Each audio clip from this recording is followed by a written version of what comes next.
नमस्कार मित्रों, हमारे हिंदी साहित्य चैनल में आप सभी का स्वागत है। आज हम कहानी पढ़ेंगे मलबे का मालिक, जिसको मोहन राकेश ने लिखा है। 7.5 साल के बाद वे लोग लाहौर से अमृतसर आए थे। हॉकी का मैच देखने का तो बहाना ही था। उन्हें ज्यादा चाव उन घरों और बाजारों को देखने से होता था जो 7.5 साल पहले उनके लिए पराये हो गए थे। हर सड़क पर मुसलमानों की कोई न कोई टोली घूमती नजर आ जाती थी। उनकी आंखें इस आग्रह के साथ वहां की हर चीज को देख रही थी जैसे वह शहर साधारण शहर न होकर एक अच्छा खासा आकर्षक केंद्र हो। तंग बाजारों में से गुजरते हुए वे एक दूसरे को पुरानी चीजों की याद दिला रहे थे। देख फतहदीना, मिसरी बाजार में अब मिसरी की दुकानें पहले से कितनी कम रह गई हैं। उस नुक्कड़ पर सुखी भटियारिन की भट्ठी थी जहां अब वह पान वाला बैठा है। यह नमक मंडी देख लो खान साहब, यहाँ की एक एक लालाइन वह नमकीन होती है कि बस। बहुत दिनों के बाद बाजारों में तुर्रेदार पगड़ियां और लाल तुर्की टोपियां नजर आ रही थी। लाहौर से आए मुसलमानों में काफी संख्या ऐसे लोगों की थी जिन्हें विभाजन के समय मजबूर होकर अमृतसर से जाना पड़ा था। 7.5 साल में आए अनिवार्य परिवर्तनों को देखकर कहीं उनकी आंखों में हैरानी भर जाती और कभी अफसोस घिर आता। वल्लाह कटरा जयमल सिंह इतना चौड़ा कैसे हो गया? क्या इस तरफ के सब मकान जल गए थे? यहाँ हकीम आसिफ अली की दुकान थी ना, अब यहाँ एक मोची ने कब्जा कर रखा है। और कहीं कहीं ऐसे भी वाक्य सुनाई दे जाते, वली यह मस्जिद ज्यों की त्यों खड़ी है, इन लोगों ने इसका गुरुद्वारा नहीं बना दिया। जिस रास्ते से भी पाकिस्तानियों की टोली गुजरती, शहर के लोग उत्साहपूर्वक उस तरफ देखते रहते। कुछ लोग अब भी मुसलमानों को आते देखकर आशंकित से रास्ते से हट जाते, जबकि दूसरे आगे बढ़कर उनसे बगलगीर होने लगते। ज्यादातर वे आगंतुकों से ऐसे ऐसे सवाल पूछते कि आजकल लाहौर का क्या हाल है, अनारकली में अब पहले जितनी रौनक होती है या नहीं। सुना है सहालमी गेट का बाजार पूरा नया बना है। कृष्णनगर में तो कोई खास तब्दीली नहीं आई। वहां का रिश्वतपुरा क्या वाकई रिश्वत के पैसे से बना है? कहते हैं पाकिस्तान में अब बुर्का बिल्कुल उड़ गया है, यह ठीक है? इन सवालों में इतनी आत्मीयता झलकती थी कि लगता था लाहौर एक शहर नहीं, हजारों लोगों का सगा संबंधी है जिसके हाल जानने के वे उत्सुक हैं। लाहौर से आए लोग उस दिन शहर भर के मेहमान थे, जिससे मिलकर और बातें करके लोगों को बहुत खुशी हो रही थी। बाजार बांसा अमृतसर का एक उजड़ा सा बाजार है जहां विभाजन से पहले ज्यादातर निचले तबके के मुसलमान रहते थे। वहां ज्यादातर बांसों और सहतीरों की ही दुकानें थी जो सब की सब एक ही आग में जल गई थी। बाजार बांसों की वह आग अमृतसर की सबसे भयानक आग थी, जिसमें कुछ देर के लिए तो सारे शहर के जल जाने का अंदेशा पैदा हो गया था। बाजार बांसा के आसपास के कई मोहल्लों को तो उन आग ने अपनी लपेट में ले ही लिया था। खैर किसी तरह वह आग काबू में आ गई थी, पर उसमें मुसलमानों के एक एक घर के साथ हिंदुओं के भी 4-4 6-6 घर जलकर राख हो गए थे। अब 7.5 साल वे उनमें से कई इमारतें फिर से खड़ी हो गई थी, मगर जगह जगह मलबे के ढेर अब भी मौजूद थे। नई इमारतों के बीच बीच वे मलबे के ढेर एक अजीब वातावरण प्रस्तुत करते थे।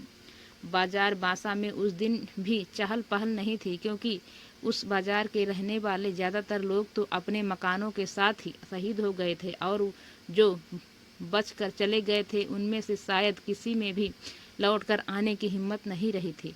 सिर्फ एक दुबला पतला बुढ़ा मुसलमान ही उस दिन उस वीरान बाजार में आया और वहां की नई और जली हुई इमारतों को देखकर जैसे भूल भुलैया में पड़ गया। बाई तरफ जाने वाली गली के पास पहुंचकर उसके पैर अंदर मुड़ने को हुए, मगर फिर वह हिचकिचाकर वहां बाहर ही खड़ा रह गया, जैसे उसे विश्वास नहीं हुआ कि यह वही गली है जिसमें वह जाना चाहता है। गली में एक तरफ कुछ बच्चे क्रीड़ा खेल रहे थे और कुछ फासले पर दो स्त्रियां ऊंची आवाज में चीखती हुई एक दूसरी को गालियां दे रही थीं। सब कुछ बदल गया मगर बोलियां नहीं बदली। बुढ़े मुसलमान ने धीमे स्वर में अपने से कहा और छड़ी का सहारा लिए खड़ा रहा। उसके घुटने पाजामे से बाहर को निकल रहे थे। घुटने से थोड़ा ऊपर शेरवानी में 3-4 पैबंद लगे थे। गली से एक बच्चा रोता हुआ बाहर आ रहा था। उसने उसे पुचकारा, इधर आ बेटे, आ, तुझे चिज्जी देंगे आ। और वह अपनी जेब में हाथ डालकर उसे देने के लिए कोई चीज ढूंढने लगा। बच्चा एक क्षण के लिए चुप कर गया, लेकिन फिर उसी तरह होठ सिकुड़ कर रोने लगा। एक 16-17 साल की लड़की गली के अंदर से दौड़ती हुई आई और बच्चों को बाह से पकड़कर गली में ले चली। बच्चा रोने के साथ साथ अब अपनी बाह छुड़ाने के लिए मचलने लगा। लड़की ने उसे अपनी बाहों में उठाकर साथ सटा लिया और उसका मुंह चूमती हुई बोली, चुप कर खसम खाने, रोएगा तो वह मुसलमान तुझे पकड़कर ले जाएगा। कह रही हूँ चुप कर। बुढ़े मुसलमान ने बच्चे को देने के लिए जो पैसा निकाला था वह उसने वापस जेब में रख लिया। सिर से टोपी उतार कर वहां थोड़ा खुजलाया और टोपी अपनी बगल में दबा ली। उसका गला शुष्क हो रहा था और घुटने थोड़ा कांप रहे थे। उसके गली के बाहर की एक बंद दुकान के तख्ते का सहारा ले लिया और टोपी फिर से सिर पर लगा ली। गली के सामने जहां पहले ऊंचे ऊंचे साहतीर रखे रहते थे, वहां अब एक तिमंजिला मकान खड़ा था। सामने बिजली के तार पर दो मोटी मोटी चीजें बिल्कुल जड़ सी बैठी थी। बिजली के खंभे के पास थोड़ी धूप थी। वह कई पल धूप में उतरे जर्रों को देखता रहा। फिर उसके मुंह से निकला, या मालिक। एक नवयुवक चाबियों का गुच्छा घुमाता गली की तरफ आया। बुढ़े को वहां खड़े देखकर उसने पूछा, कहिए मियाँ जी, यहाँ किस लिए खड़े हैं? बुढ़े मुसलमान को छाती और बाहों में हल्की सी कंपकपी महसूस हुई। उसने होठों पर जबान फेरी और नवयुवक को ध्यान से देखते हुए कहा, बेटे तेरा नाम मनोरी है ना? नवयुवक ने चाबियों के गुच्छे को हिलाना बंद करके अपनी मुट्ठी में ले लिया और कुछ आश्चर्य के साथ पूछा, आपको मेरा नाम कैसे मालूम?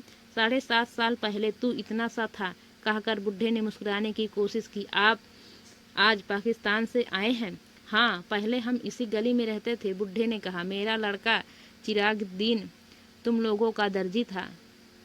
तकसीम से 6 महीने पहले हम लोगों ने यहाँ अपना नया मकान बनवाया था। ओ गमी मियाँ, मनोरी ने पहचान कर कहा। ओ गनी मियाँ, मनोरी ने पहचान कर कहा। हाँ बेटे, मैं तुम लोगों का गनी मियाँ हूँ। चिराग और उसके बीबी बच्चों तो अब मुझे मिल नहीं सकते, मगर मैंने सोचा कि एक बार मकान की सूरत देख लूं। बुढ़े ने टोपी उतारकर सिर पर हाथ फेरा और अपने आंसुओं को बहने से रोक लिया। तुम तो शायद काफी पहले यहाँ से चले गए थे। मनोरी के स्वर में संवेदना भर आई।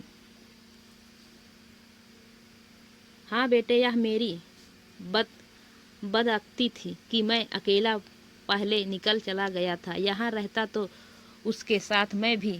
कहते हुए उसे एहसास हो आया कि यह बात उसे नहीं कहनी चाहिए। उसने बात को मुंह में रोक लिया, पर आंखों में आए आंसुओं को नीचे बह जाने दिया। छोड़ो गमी मियाँ, अब उन बातों को सोचने में क्या रखा है। मनोरी ने गमी की बाह अपने हाथ में ले ली। चलो तुम्हें तुम्हारा घर दिखा दूं। गली में खबर इस तरह फैली कि गली के बाहर एक मुसलमान खड़ा है जो रामदासी के लड़के को उठाने जा रहा था। उसकी बहन वक्त पर उसे पकड़ लाई, नहीं तो वह मुसलमान उसे ले गया होता।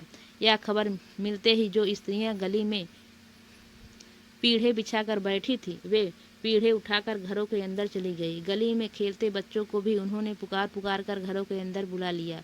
मनोरी गनी को लेकर गली में दाखिल हुआ तो गली में सिर्फ एक फेरी वाला रह गया था।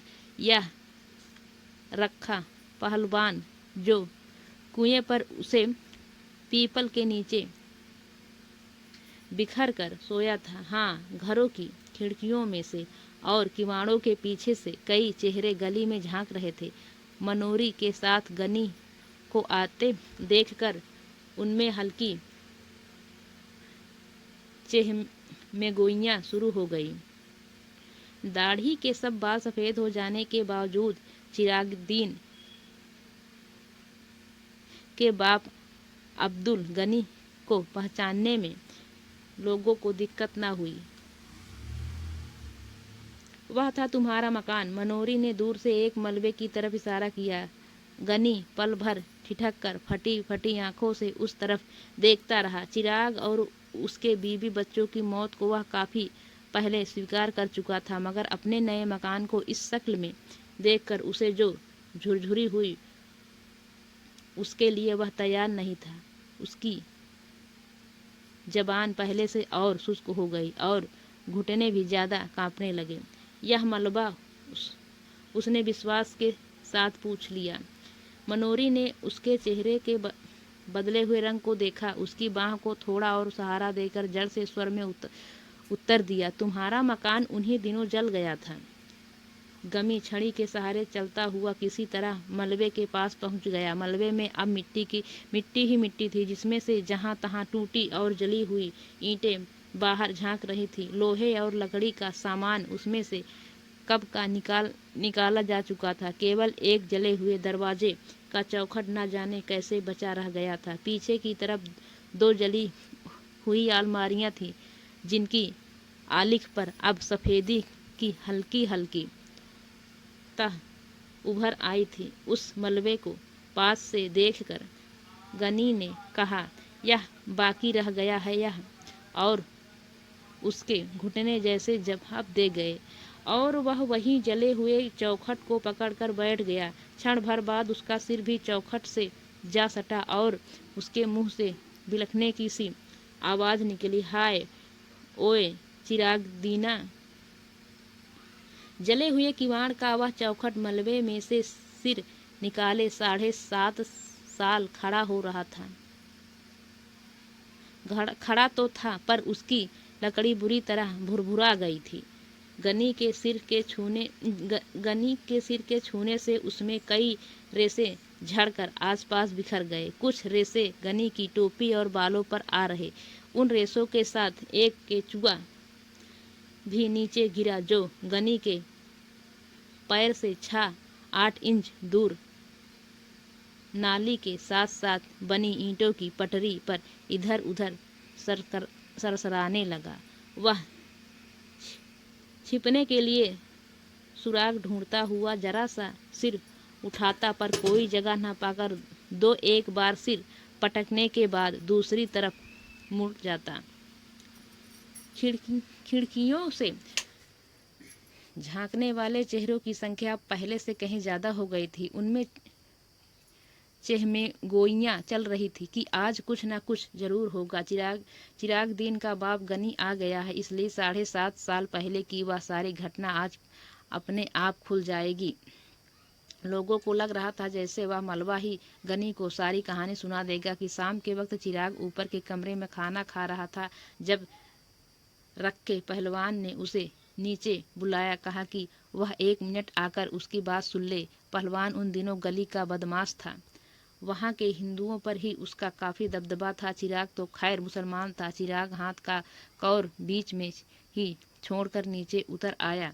उसकी बीबी जुबैदा और दोनों लड़कियां किस्वर और सुल्ताना खिड़कियों से नीचे झांकने लगी। चिराग ने ड्योढ़ी से बाहर कदम रखा ही था कि पहलवान ने उसे कमीज के कॉलर से पकड़कर अपनी तरफ खींच लिया और गली में गिराकर उसकी छाती पर चढ़ बैठा। चिराग उसका छुरे वाला हाथ पकड़कर चिल्लाया, रक्के पहलवान, मुझे मत मार, हाय कोई मुझे बचाओ। ऊपर से जुबैदा, किस्वर और सुल्ताना भी हताश स्वर में चिल्लाई और चीखती हुई नीचे ड्योढ़ी की तरफ दौड़ी। रखे के एक शागिर्द ने चिराग की जद्दोजहद करती बाहें पकड़ ली और रखा उसकी जांघों को अपने घुटनों से दबाए हुए बोला, चीखता क्यों है भैड़ के, तुझे मैं पाकिस्तान दे रहा हूँ, ले पाकिस्तान। और जब तक जुबैदा, किश्वर और सुल्तान नीचे पहुंची, चिराग को पाकिस्तान मिल चुका था। आसपास के घरों की खिड़कियां तब बंद हो गई थी। जो लोग इन दृश्य के साक्षी थे, उन्होंने दरवाजे बंद करके अपने को इस घटना के उत्तरदायित्व से मुक्त कर लिया था। बंद किवाड़ों में भी उन्हें देर तक जुबैदा, किश्वर और सुल्ताना के चीखने की आवाज़ें सुनाई देती रही। रखे पहलवान और उसके साथियों ने उन्हें भी उसी रात पाकिस्तान दे दिया, मगर दूसरे तवील रास्ते से उनकी लाशें चिराग के घर में ना मिलकर बाद में नहर के पानी में पाई गई।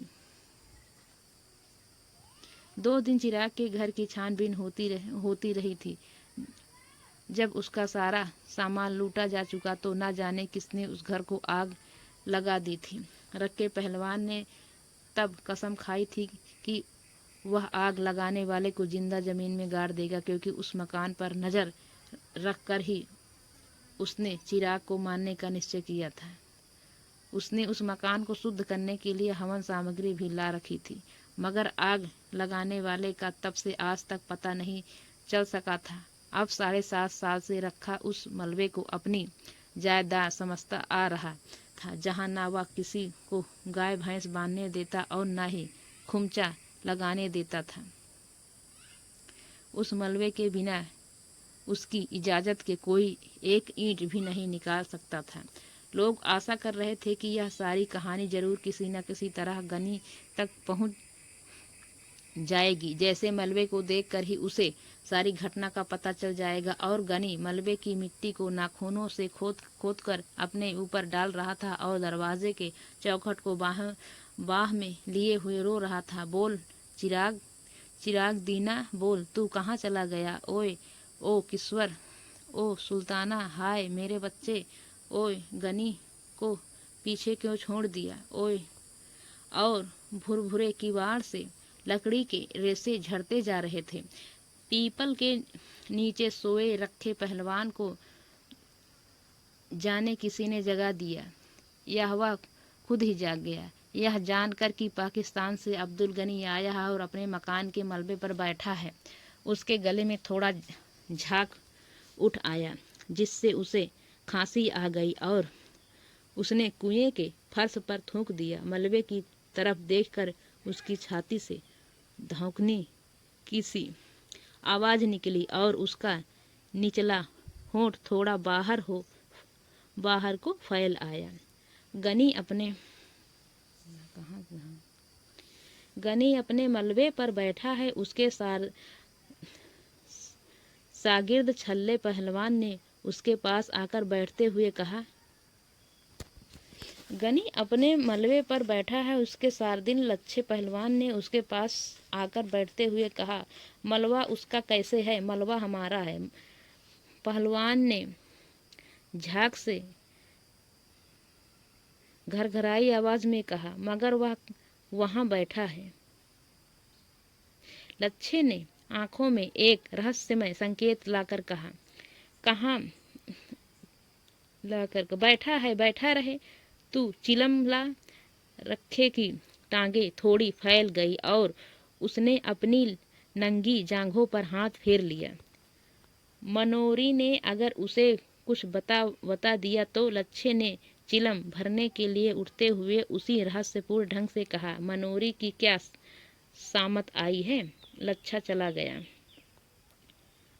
कुएं पर पीपल की कई पुरानी पत्तियां बिखरी थी। रखा उन पत्तियों को उठा कर अपने हाथों में मसलता रहा। जब लच्छे ने चिलम के नीचे कपड़ा लगाकर चिलम उसके हाथ में दी तो उसने कस खींचते हुए पूछा, और तो किसी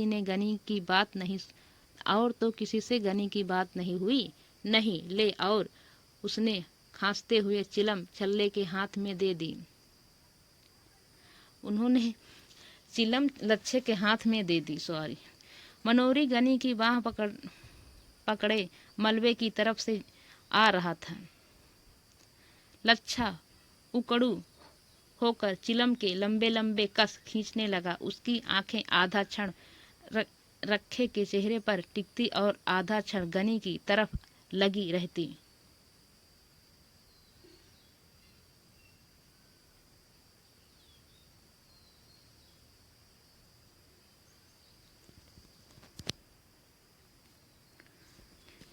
मनोरी गनी की बाह थामे उससे एक कदम आगे चल रहा था, जैसे उसकी कोशिश हो कि गनी कुएं के पास से बिना रखे को देखे ही निकल जाए। मगर रखा जिस तरह बिखर कर बैठा था, उससे गनी ने उसे दूर से ही देख लिया। कुएं के पास पहुंचते ना पहुंचते उसकी दोनों बाहें फैल गई और उसने कहा, रखे पहलवान। रखे ने गर्दन उठाकर और आंखें जरा छोटी करके उसे देखा। उसके गले में अस्पष्ट सी घरघराहट हुई, पर वह बोला नहीं। रखे पहलवान, मुझे पहचाना नहीं? गनी ने बाहें नीची करके कहा। मैं गनी हूँ, अब्दुल गनी, चिरागुद्दीन का बाप। पहलवान ने ऊपर से नीचे तक उसका जायजा लिया। अब्दुल गनी की आंखों में उसे देखकर एक चमक सी आ गई थी। सफ़ेद दाढ़ी के नीचे उसके चेहरे की झुर्रियाँ भी कुछ फैल गई थी। रखे का निचला होंठ फड़फड़ा, फिर उसकी छाती से भारी का सा स्वर निकला, सुना गनिया? गनी की बाहें फिर फैलने को हुई, पर पहलवान पर कोई प्रतिक्रिया न देखकर उसी तरह रह गई। वह पीपल का सहारा लेकर कुएं की सिल पर बैठ गया। ऊपर खिड़कियों में चेह में गोइयां तेज हो गई कि अब दोनों आमने सामने आ गए हैं तो बात जरूर खुलेगी। फिर हो सकता है दोनों में गाली गलौज भी हो। अब रखा गनी को हाथ नहीं लगा सकता। अब वे दिन नहीं रहे। बड़ा मलबे का मालिक बनता था। असल में मलबा ना इसका है ना गनी का। मलबा तो सरकार की मलकियत है। मरदूत किसी को वहाँ गाय या खूंटा तक नहीं लगाने देता। मनोरी भी डरपोक है।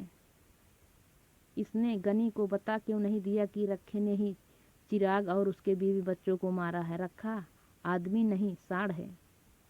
दिन भर सांड की तरह गली में घूमता है। गनी बेचारा कितना दुबला हो गया है। दाढ़ी के सारे बाल सफ़ेद हो गए हैं। गनी ने कुएं की सिल पर बैठकर कहा, देख रखे पहलवान, क्या हो गया?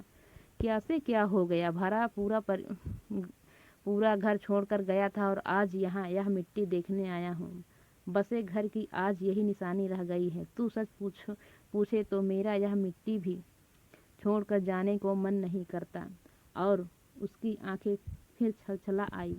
पहलवान ने अपनी टांगें समेट ली और अंगोछा कुएं की मुंडेर से उठाकर कंधे पर डाल लिया। लच्छे ने चिलम उसकी तरफ बढ़ा दी। वह कस खींचने लगा। तू बता रखे, यह सब हुआ किस तरह? गनी किसी तरह अपने आंसू रोक कर बोला, तुम लोग उसके साथ थे। सब में भाई की सी मोहब्बत थी। अगर वह चाहता तो तुमसे किसी के घर में नहीं छिप सकता था। उसमें इतनी भी समझदारी नहीं थी। ऐसे ही है। रखे को स्वयं लगा कि उसकी आवाज़ में एक अस्वाभाविक सी गूंज है। उसके होंठ गाढ़े लार से चिपक गए थे। मूंछों के नीचे से पसीना उसके होंठ पर आ रहा था। उसे माथे पर किसी चीज़ का दबाव महसूस हो रहा था और उसकी रीढ़ की हड्डी सहारा चाह रही थी। पाकिस्तान में तुम लोगों से क्या हाल है? पाकिस्तान में तुम लोगों के क्या हाल हैं? उसने पूछा।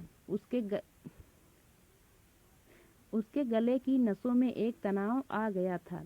उसने अंगोछे से बगलों का पसीना पोंछा और गले का झाग मुंह में खींचकर गली में थूक दिया। क्या हाल बताऊं रखे? गनी दोनों हाथों से छड़ी पर बोझ डालकर झुकता हुआ बोला, मेरा हाल तो मेरा खुदा ही जानता है। चिराग वहाँ साथ होता तो और बात थी। मैंने उसे कितना समझाया था कि मेरे साथ चला चल, पर वह जिद पर अड़ा रहा कि नया मकान छोड़कर नहीं जाऊंगा। यह अपनी गली है, यहाँ कोई खतरा नहीं है। भोले कबूतर ने यह नहीं सोचा कि गली में खतरा ना हो, पर बाहर से तो खतरा आ सकता है। मकान की रखवाली के लिए चारों ने अपनी जान दे दी। रखे उसे तेरा बहुत भरोसा था। कहता था कि रखे के रहते मेरा कोई कुछ नहीं बिगाड़ सकता, मगर जब जान पर बन आई तो रखे के रोके भी न रुकी।